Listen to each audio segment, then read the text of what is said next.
It's hard to imagine the Fed on anything but a hold at this point.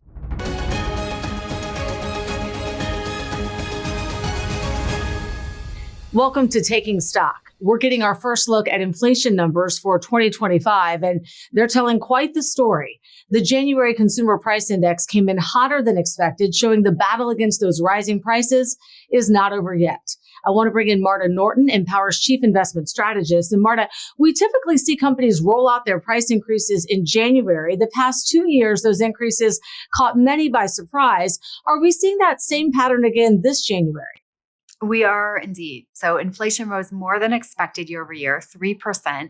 And core inflation, which of course is particularly watched closely, rose 3.3%. This, combined with the wage strength in the jobs report, could raise fears that inflation is actually heating up a bit.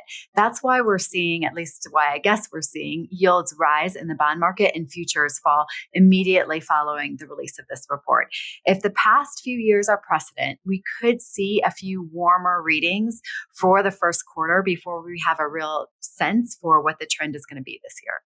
Marta, what strikes me is how widespread the increases are. What areas concern you most?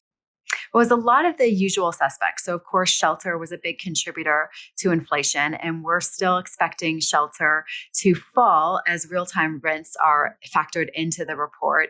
But energy also a sore spot. Now, energy is always volatile, so the market may be able to live with that. What a lot of folks are talking about are the so-called super core services, which rose the most month over month since last January. Seasonal adjustments may be a factor here. The BLS updated its methodology with this release, but it will take some time to parse the impact of those changes.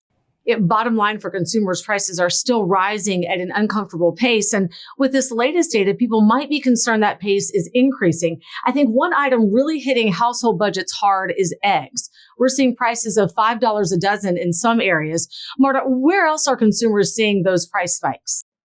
Well, core goods continue to show outright disinflation, meaning prices are actually falling. But to your point, there are these outliers that are moving in the other direction. Eggs are the most extreme example. They rose at the fastest pace since 2015. And we also saw an area like prescription drugs show a bit of a pickup. So, of course, that's something that matters to a great deal of folks.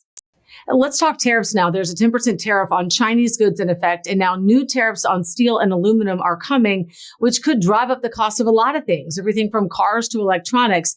Marta, how do you see these tariffs impacting inflation? Well, there's a lot of research going into this very question. And I think to the extent that tariffs remain surgical, meaning they're focused on a particular product or a particular country, those can cause pain points, but maybe not broad-based inflation. But to the extent we're looking at tariffs that are far more wide-ranging, covering a lot of different countries, a lot of different products, then that can be a source of cost pressure at a point where we're really trying to remove cost pressure. Marta, the Fed meets again in 6 weeks. How do today's numbers shape their thinking?